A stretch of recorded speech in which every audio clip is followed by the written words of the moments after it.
Kembali sampai Indonesia Malam, Saudara. Rangkaian pembuktian kasus pembunuhan berencana Brigadir Yosua terus berlanjut. Kali ini, penyidik Barreskrim Polri tengah melakukan tes kebohongan terhadap 5 tersangka, termasuk Ferdy Sambo.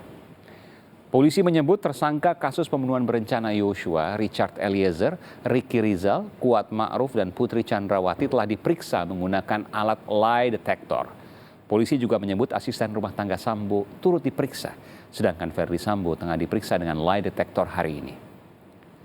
Lie detector atau uji poligraf merupakan perangkat elektronik yang mengukur perubahan respons tubuh seorang ketika diberikan sejumlah pertanyaan pada sebuah perkara. Sensor akan merekam perubahan kondisi tubuh seperti denyut jantung, tekanan darah, peningkatan keringat, hingga interval helaan nafas. American Psychological Association memperkirakan keakuratan poligraf sebesar 87%, artinya 87 dari 100 kasus poligraf secara akurat menentukan seseorang berbohong atau jujur. Berbeda dengan American Psychological Association, Polri menyebut akurasi uji poligraf dalam kasus pembunuhan Yosua kali ini lebih tinggi, mencapai 93%. Bagaimana polisi memeriksa para tersangka pembunuhan Yosua dengan uji poligraf? Saudara, berikut informasinya. Ferdy Sambo menjadi tersangka terakhir dari 5 tersangka pembunuhan berencana Brigadir Yosua yang menjalani pemeriksaan dengan alat pendeteksi kebohongan atau lie detector di Puslapor Barreskrim Polri di Kabupaten Bogor, Jawa Barat. Pemeriksaan terhadap Sambo dilakukan setelah Selasa lalu, istri Sambo, Putri Chandrawati, juga menjalani pemeriksaan yang sama. Kadif Humas Polri, Irjen Didi Prasetyo, menyebut pemeriksaan dengan menggunakan lie detector atau poligraf memiliki tingkat akurasi 93%. Alat poligraf yang digunakan oleh lapor kita ini semuanya sudah terverifikasi dan juga sudah tersertifikasi baik ISO maupun dari Perhimpunan Poligraf Dunia. Ya, alat-alat yang kita ini alat dari Amerika tahun 2019 dan tingkat akurasinya 93%. Dengan syarat tingkat akurasi 93%, maka itu prosesitia. Kalau di bawah 90% itu tidak masuk ke dalam ranah prosesitia. Kalau masuk ranah prosesitia berarti hasilnya diserahkan ke penyidik. Terkait dengan klaim akurasi lie detector oleh Polri, pakar psikologi forensik Reza Indragiri Amril menyatakan alat tes kebohongan hanya sebatas instrumen, sedangkan fakta dan bukti menjadi hal penting dalam pengungkapan pembunuhan Yosua. Kalau Anda mengatakan 93% itu bukan kejujuran, tapi katakanlah dari 100 pertanyaan, maka 93 benar, 7% bohong. Bukankah itu mendekati kebenaran?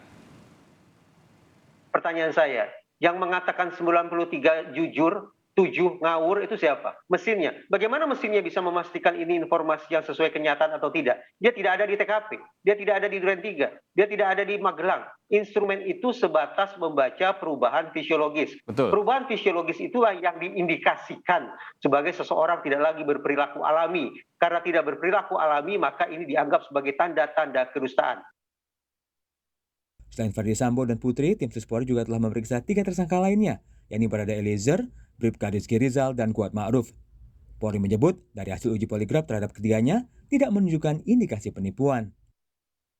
Lie detector atau uji poligraf merupakan perangkat elektronik yang mengukur perubahan respons tubuh seseorang ketika diberikan sejumlah pertanyaan terkait sebuah perkara.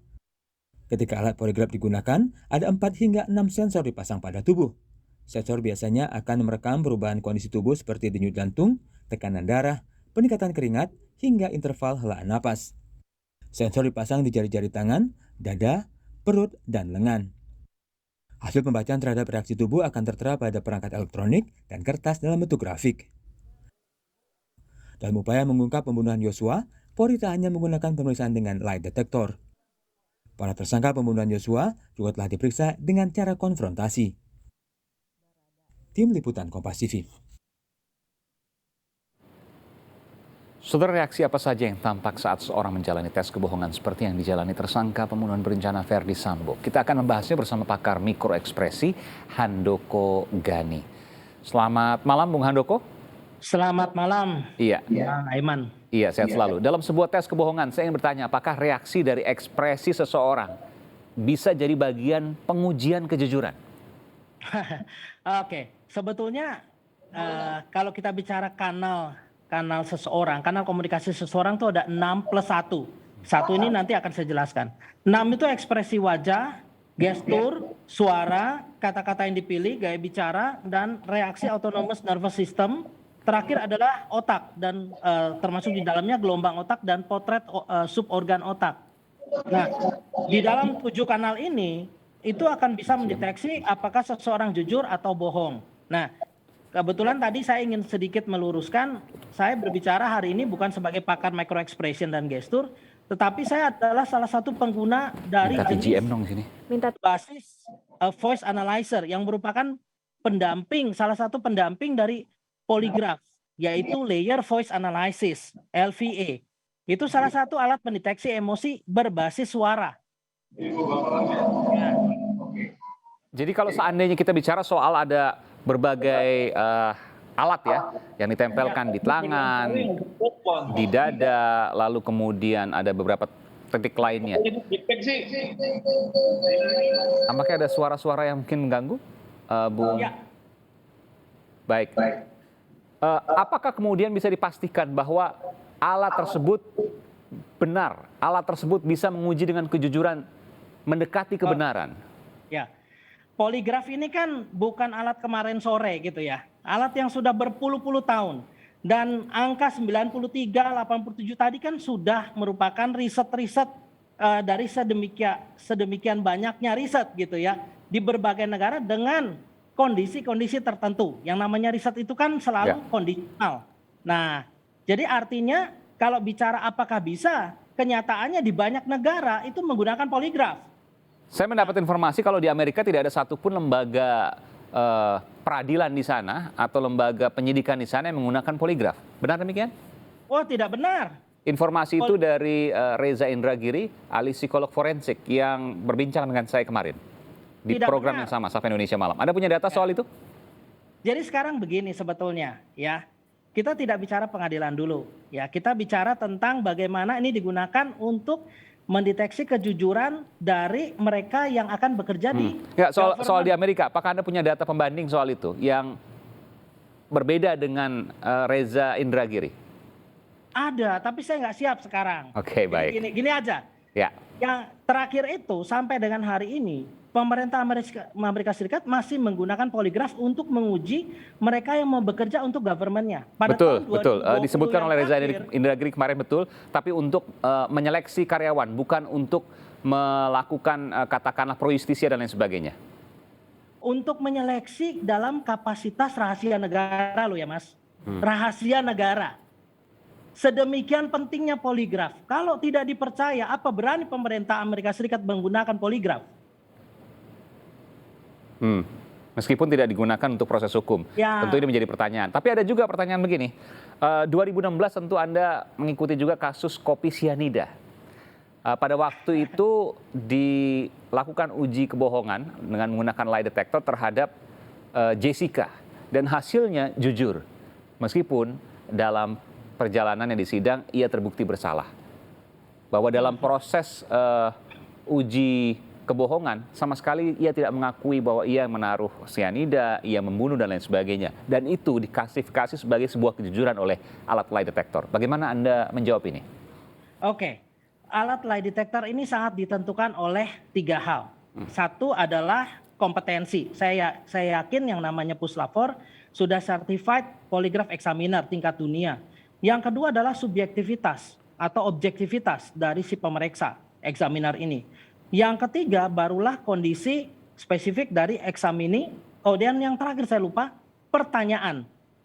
Pertanyaan itu menjadi sangat penting buat poligraf dan alat pendeteksi emosi lainnya termasuk LVA. Ketika pertanyaannya salah Mas, maka itu jawabannya tidak akan merubah hasil grafik dari poligraf ataupun di LVA. Apapun isinya, apakah benar atau bohong, nggak akan pengaruh itu? Iya, kalau pertanyaannya salah Mas. Misalnya gimana? Boleh dicontohkan nggak, Bung Handoko? Gini, pertanyaan poligraf itu ada beberapa jenis. Yang satu yang kita kenal adalah yes or no. Ya. Tertutup.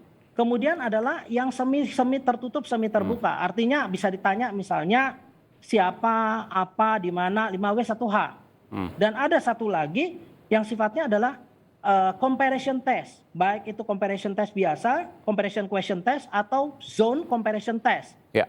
Ini yang melihat bagaimana pertanyaan-pertanyaan itu ditanyakan sesuai dengan hasil zona-zona grafik yang dihasilkan oleh poligraf. Kalau salah misalnya, contohnya seperti apa? Kalau pertanyaannya tidak tepat, maka hasilnya tidak terbaca sebagai kebohongan. Misalnya gimana? Contohnya begini,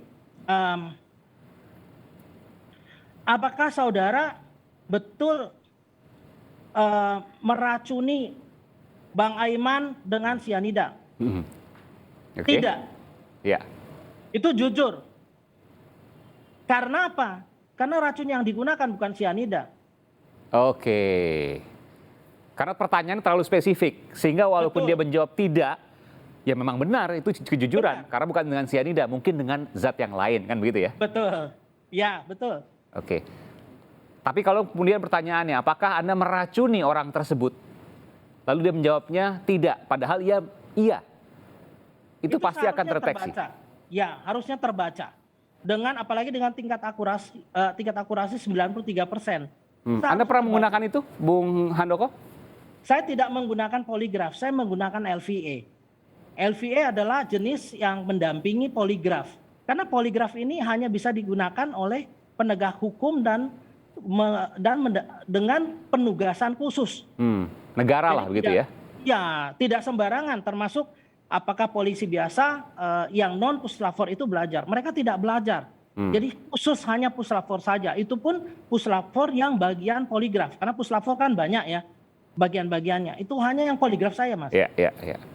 Tapi bahwa satu hal, pernyataan yang disampaikan lewat lie detector ini hanya satu alat bukti dari 5 alat bukti yang ada, betul ya?